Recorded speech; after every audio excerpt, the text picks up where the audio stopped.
en nuestra sociedad, creemos que ese es uno de los objetivos estratégicos básicos. Es decir, por ejemplo, el caso del priismo. ¿Sí? El priismo, nosotros creemos que no solamente es una práctica política, sino que el priismo es una culturalidad burguesa de dominio. El priismo es una forma ideológica de dominio que ha penetrado a tal grado en la conciencia de nuestro pueblo.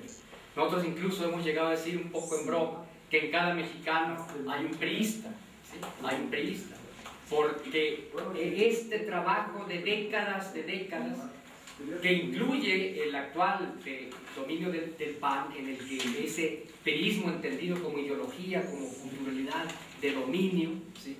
De enajenación, se sigue, ¿sí? Ha penetrado ahí en nuestra conciencia a tal grado, como dicen los psicólogos, está introyectada ese priismo en nuestra conciencia, en nuestra cabeza, de tal manera que nosotros tenemos que dar una batalla contra el capitalismo, en términos culturales, por ejemplo, en términos ideológicos, que probablemente no se encuentren tan así en otros países.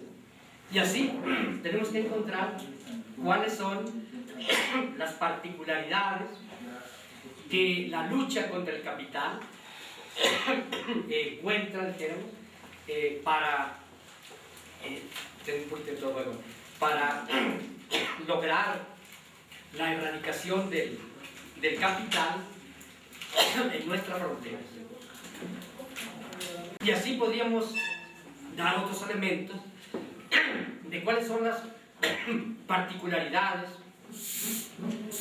que el dominio del capital presenta, que la contradicción capital-trabajo presenta aquí en México.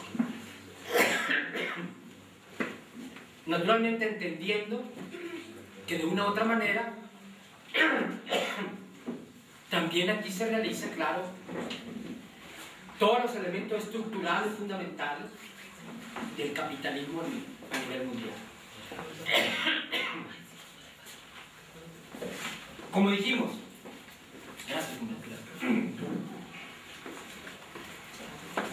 este lapso general estratégico se delimita en periodos, ¿sí? Por ejemplo, decimos que durante muchos años la lucha social y de clase en México vivió por un periodo de acumulación de fuerzas, por ejemplo. Ese fue el nombre que casi toda la izquierda mexicana utilizó para nombrar un lapso específico de la lucha social de clase en México, que se caracterizó porque no había las fuerzas suficientes, conscientes, organizadas, ¿sí?, que permitieran pasar a la derrota del poder del capital. Había dispersión, había falta de conciencia, no existía una dirección revolucionaria. Todas las tareas eran muy sencillas, apenas por agitación, propaganda, reclutar a unos cuantos, ir creando los núcleos de dirección, ¿sí? Es decir, como dice la Biblia, juntar piedras para después tirar las piedras, ¿sí? Juntar las piedras era acumular fuerza, tanto en términos de masas como en términos de la dirección revolucionaria, el núcleo revolucionario. Nosotros creemos que ese periodo de la lucha social y de clases se vivió hasta principios de los 80, finales de los 70, principios de los 80, que tuvo grandes aportaciones, resquebrajaduras, con el movimiento del 68, con todos los movimientos post-68, tanto estudiantiles, campesinos, juveniles, etc. Pero que con la crisis de 1982 empezó a abrirse un nuevo periodo en la lucha social y de clases en nuestro país, al que nosotros llamamos periodo de encrucijada. Este periodo de encrucijada, es decir, encrucijada es una cruz en la que hay posibilidad de seguir un camino u otro camino, ¿sí?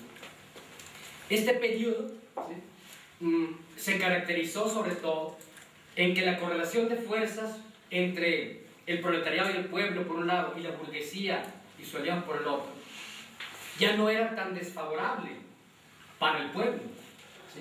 Como que el pueblo aumentó en organización, aumentó en participación, aumentó en separarse del dominio burgués, sin exagerar, claro, pero hubo elementos muy importantes de enojo, ¿sí? Nosotros decimos de encabronamiento social de la gente, producto de las políticas que desde siempre se han implementado. En México siempre la burguesía ha sido una burguesía que no ha aplicado políticas sociales, siempre es una característica de la burguesía nuestra.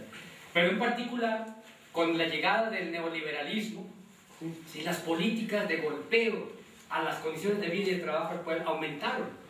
Y esto aumentó la separación, dijéramos, del pueblo, cuando menos en un principio, a través del sentir de la gente, con respecto al grupo hegemónico, al grupo que domina.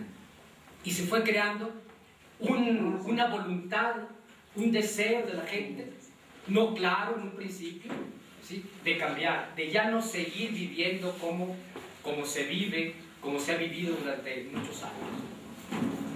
Y se creó un torrente que fue creciendo poco a poco, que pasó por diferentes momentos. Por ejemplo, un momento fue el terremoto de 1985 aquí en la Ciudad de México, en el que surgió la llamada sociedad civil. Es decir, ante el intento de la burguesía con el ejército impedir que la gente llegara a dar su apoyo a los muertos que estaban enterrados, etc. La gente, por su cuenta, rompió el cerco del ejército y se creó una dinámica social, una dinámica de pueblo, digamos, que tampoco hay que exagerar, pero que de alguna manera comenzó una bola que fue creciendo, ¿sí? Ya de un movimiento de nuevo tipo, ¿sí? Que cargaba esa situación subjetiva de enojo por las políticas, esa actitud de ya no creer en los gobiernos. Recordemos que todo esto está cargado poco a poco por las contradicciones internas mismas en el bloque hegemónico, ¿sí? Son los tiempos en que madura la salida de Cuauhtémoc Cárdenas y la corriente de ellos, del PRI. Son los momentos en que se van fraguando lo que lleva al asesinato de Colosio. Son los momentos aquellos en que se fragúa toda aquella claridad de la corrupción, ¿sí? De la vinculación de altos funcionarios con el narcotráfico. Entonces todo eso fue creando condiciones de sentir de la gente, de pérdida de expectativa, reducción de la confianza de la gente en el gobierno, de que teníamos un gobierno que estaba interesado por resolver los problemas de salud, etc. Fueron limitando esas cosas. Y entonces un segundo brote, un segundo elemento de esta bola que se va desarrollando es el movimiento cardenista, es el movimiento ciudadano, ¿sí?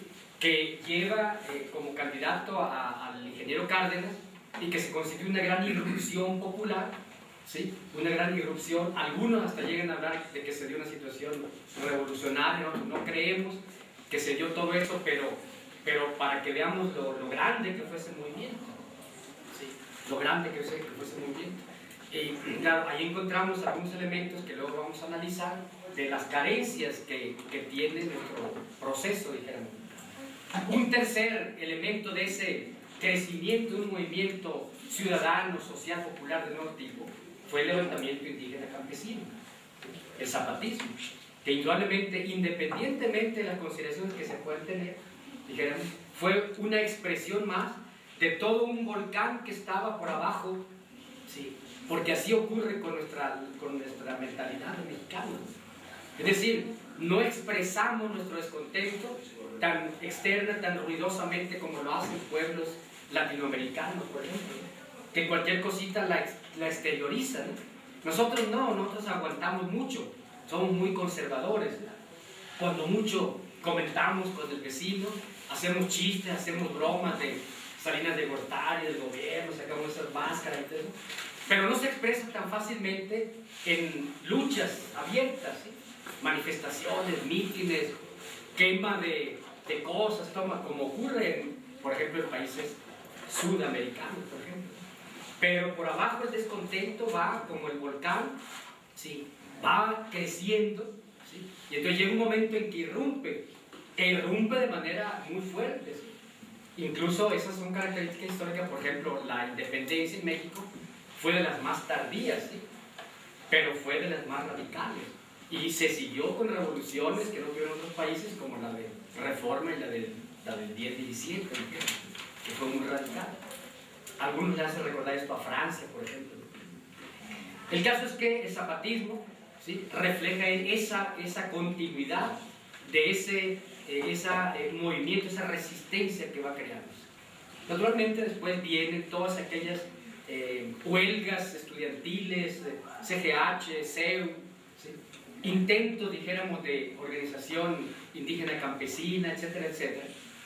Todas ellas tenemos que analizarlas, que se expresaron tal vez con fracasos, en fin, pero fueron una expresión de un descontento, una actitud, una situación subjetiva, una disposición de la gente de nuevo tipo, que no se daba en el llamado periodo de acumulación de fuerzas.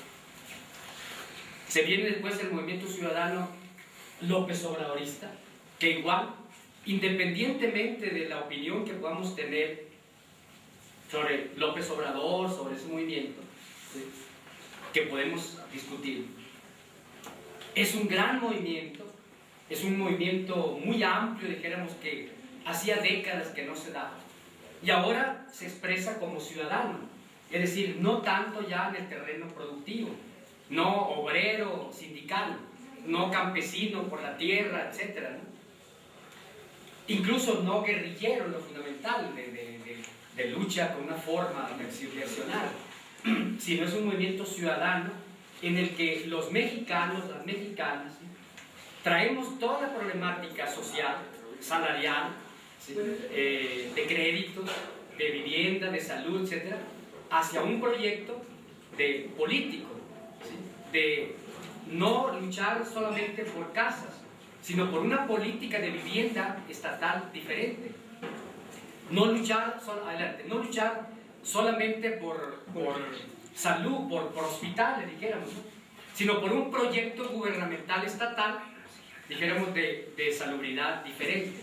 Es decir, operamos como ciudadanos, como movimiento ciudadano, pero traemos nuestras demandas de trabajadores, de productoras, ¿sí? a una cuestión ya más de fondo, buscando cambio de gobierno, buscando cambio de la dirección político-estatal. No clara, no queremos decir que haya conciencia, pues no, pero elementos, barruntos de estas cosas. Todo eso nos plantea que se ha creado una horqueta, es decir, la posibilidad de que gane el proyecto neoliberal, que se siga manteniendo el proyecto neoliberal, que se profundice en todas sus líneas represoras, articulares, etc. Pero también tiene posibilidades de ganar el proyecto popular, el proyecto antineoliberal. Ya no se trata de que el movimiento antiburgués sea puramente en documentos, ¿sí? Sea puramente en volantes, sino ahora hay una fuerza real que tiene capacidad de competir y de ganar, ¿sí? En un proceso, por ejemplo, electoral, al otro enemigo. Por eso llamamos encrucijada, ¿sí? Porque puede realmente ganar el proyecto popular o puede ganar, imponerse y seguir manteniendo el proyecto, dijéramos, neoliberal. Por eso le llamamos a ese periodo nuevo periodo de encrucijada. Encrucijada, ¿sí? Ese periodo de encrucijada, decimos, comenzó a forjarse, ¿sí? Muy lentamente, con antecedentes importantes en el movimiento del 68. Toda aquella resistencia juvenil que incluso se fue a las armas, todos aquellos intentos post-68, pero amarra más fuerte con la crisis de 1982 y con la emergencia de esos procesos. ¿Cuál es el problema, dijéramos aquí?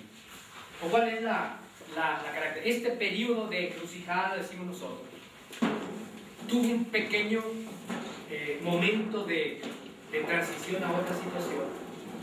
Cuando el 31 de diciembre de 2006, del 2006, Calderón se impone. El 1 de diciembre. Calderón se impone y queda claro que, cuando menos en ese momento, la encrucijada, en términos así de lucha muy concreta, quedó resuelta momentáneamente en términos de que el proyecto neoliberal se impuso y no fuimos capaces, en el momento popular, de derrotar, de impedir el fraude, de impedir la toma de la presidencia por Calderón. Ese momento es un momento de cambio, dijéramos, en el que hay una baja en la disposición de combate de la gente. Hay un momento de dispersión, dijéramos, hay un momento de confusión, ¿sí? Ya se perdió esa cuestión que se tuvo en la lucha contra el desafuero, en la lucha contra el mismo fraude. Tenemos que analizar qué pasó ahí. Bueno, ese es un punto que tenemos que ver. Nosotros tenemos una opinión. Pero el caso es que ya no se continuó con esa línea, sino que hubo un descenso. Un descenso. Se abrió para nosotros, hubo otro periodo. A ese periodo, que ya no es de encrucijada, nosotros le damos el nombre de periodo de recuperación ampliada.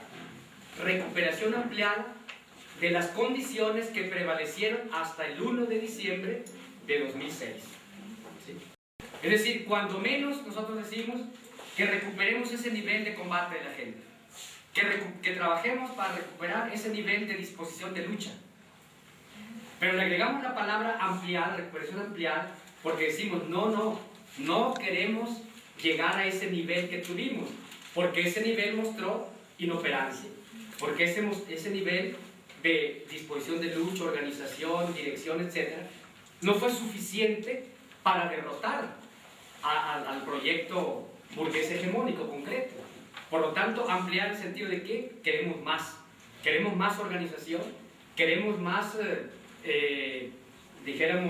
conciencia, claridad, pero sobre todo, el elemento fundamental que ha estado ausente siempre, pero en particular lo vimos en la lucha López Obradorista del 2006, es falta de una dirección revolucionaria. La falta de la cabeza. El movimiento popular dio todo lo que podía dar para las condiciones históricas que había en ese tiempo.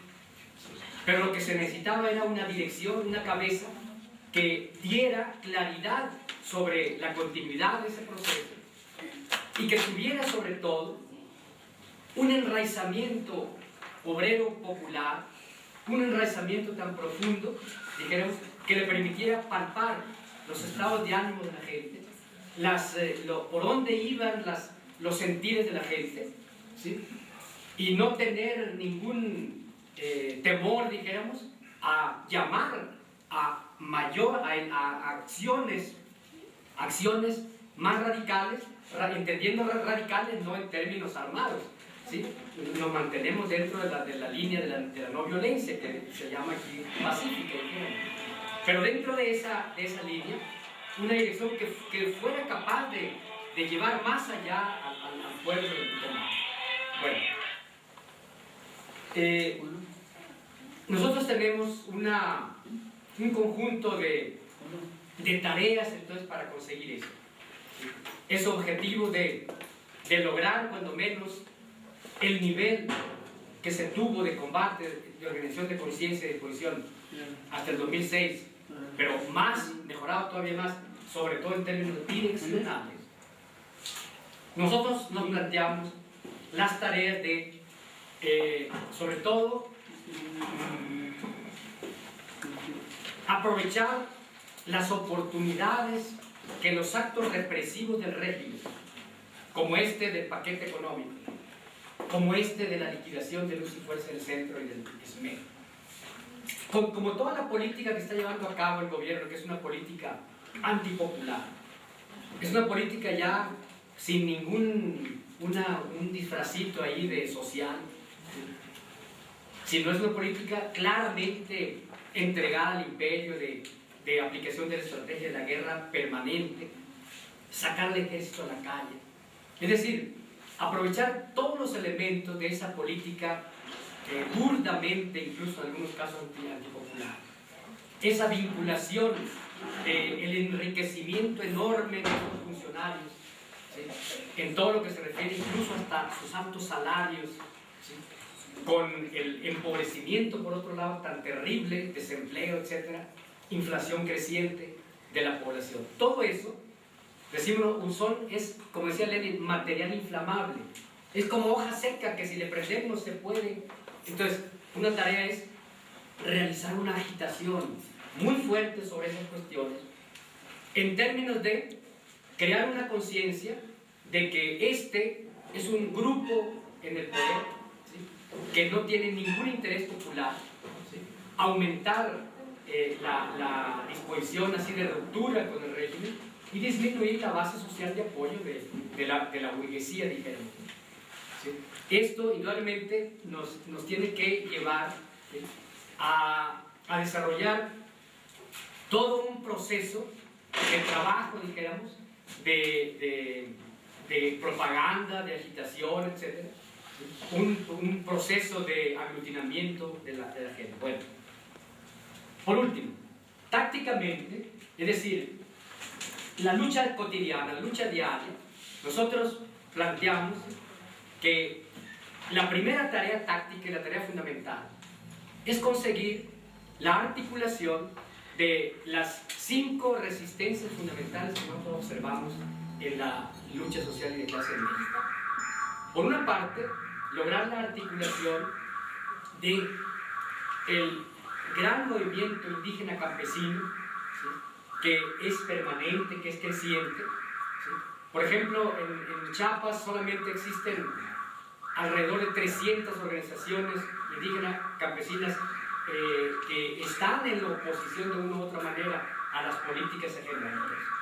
En Oaxaca ya ni se diga, en otros lugares, que no tienen la forma tal vez que estamos acostumbrados de movimientos, marchas a la Ciudad de México, etc., pero que está presente esa resistencia muy importante, pero que no está articulada, se rasca con sus propias uñas, incluso practica luego una situación muy localista, muy sectorialista, lo indígena campesino, no lo vinculan con el problema general, tienen dificultades para engarzarse con, por ejemplo, con movimiento ciudadano electoral, por ejemplo, ¿no? Tiene una formación muy fuerte en cuanto a nada con los partidos, nada con las elecciones, y se les ha desarrollado mucho eso, pero es una resistencia real existente, una resistencia que existe y que está presente. Otra resistencia es indudablemente la resistencia magisterial, que también anda por su lado, ¿sí? Anda por su lado, incluso con problemas internos por esa situación. La sección 18, por ejemplo, en Michoacán, una sección de combate, pues está partida, está metida en problemas internos, ¿sí? Porque unos están con el proyecto sindical puramente, entendiendo eso de que solo la lucha del CENTE por la cuestión sindical, etc., mientras que otros dicen, bueno, esto debe ser parte de un proyecto estratégico, etc. ¿Sí? Ha llevado a divisiones, claro, no solo por eso se ha dividido. Por otro lado, la sección 22 en Oaxaca, ¿sí?, que también metida mucho en sus cosas internas, y entonces no hay una articulación entre ellos, dijéramos, menos una articulación de esa resistencia magisterial con la resistencia indígena campesina, por ejemplo, menos con las otras resistencias, pero ahí está. Una tercera resistencia es indudablemente la resistencia ciudadano López Obradorista. Es otro torrente.